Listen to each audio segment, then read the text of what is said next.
လေးတို့ရေမင်္ဂလာပါဒီတစ်ခေါက်ပုံမြင်လေးရဲ့ခေါင်းစဉ်ကတော့နနက်သီးဆက်ရုံနဲ့အစောတဲ့ကလေးတွေကိုအိမ်မက်တိုင်းမြည်တဲ့ခေါ်သွားတတ်တဲ့နနက်သီးဆက်ရုပ်ကလေးကိုမှတ်မိကြတယ်မလားသူကအနေအများတဲ့အရာတွေကိုသိချင်းစမ်းကြည့်ခြင်းနေတဲ့ကလေးတွေရဲ့အိမ်မက်ထဲကိုတွားပြီးအဲ့ဒီကလေးတွေလှုပ်ကြည့်ခြင်းနေတဲ့အရာတွေကဘယ်လောက်တောင်မှအနေအများလေးဆိုတာကိုလက်တွေ့ပြတတ်တယ်တဲ့အဲ့ဒီလိုမျိုးပြတော့ကလေးတော်တော်များများက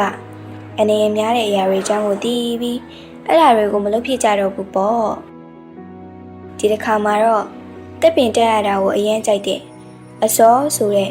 ကောင်လေးရဲ့အိမ်မက်ထဲကိုတွားဖို့နနက်သီးဆက်ရုပ်ကလေးပြင်ဆင်နေပါတော့တယ်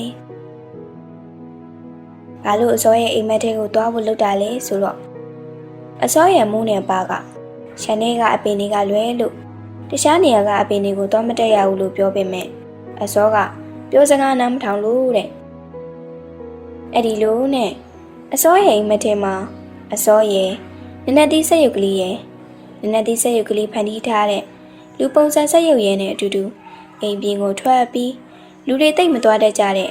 တောဆက်ကခြုံတွေကြားတဲ့ကအပင်တွေကိုတက်ကြတယ်တဲ့ပင်တွေကြားထဲမှာစော့နေရင်လူပုံစံဆက်ရုပ်ကလေးကအပင်တွေကြားထဲမှာညက်နေတဲ့ခက်လုံးလုံးရှည်ရှည်ရာတစ်ခုကိုတွေ့ပြီး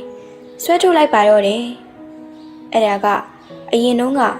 အဲ့ဒီတောဆက်မှာစစ်ပေးကြတော့ကတစ်ဖက်နဲ့တစ်ဖက်လက်နဲ့တွင်းနဲ့ပြကြရင်မပောက်ခွဲသေးပဲကြံနေတဲ့စစ်ကြံလက်နဲ့ကြီးဖြစ်နေတော့တာပေါ့လူပုံစံဆက်ရုပ်ကလေးဆွဲလိုက်တာနဲ့စစ်ကြံလက်နဲ့ကထပေါက်ပြီးတစ်ပင်ရောလူပုံစံဆက်ရုပ်ကလေးရောဘုံဆိုပြီးတော့ကြစစီဖြစ်သွားတော့တယ်အဲ့ဒါကိုအစောအမြင်လိုက်ရတော့အရန်ကြောက်ပြီးတစ်ပင်အောက်ကိုဆင်းပြေးရင်းနဲ့ရှုံနေကြတဲ့ကနောက်ထပ်စစ်ကြံလက်နဲ့တစ်ခုကိုတိုက်မိပြီးအဲ့ဒီစစ်ကြံလက်နဲ့ကလည်းဘုံဆိုပြီးတော့ထပေါက်ပြန်มาရောအိမ်မက်ထဲမှာဆိုတော့အစောကတော့ဘာမှမဖြစ်ဘူးပေါ့ဒါပေမဲ့အစောအရက်လန့်သွားတယ်တဲ့အစောရေအမိုးနဲ့အပားကအဲ့ဒါကြောင့်တွေ့ကြရပင်တွေကိုရှောက်မတက်ခိုင်းတာသိပြီလားအိမ်မက်ထဲမှာမဟုတ်ပဲအပြေးမသားဆိုအစောလည်းလူပုံစံဆက်ရုပ်လုံးအစစ်စိမ်ပေါ်မှာဖြစ်နေတော့ပြီ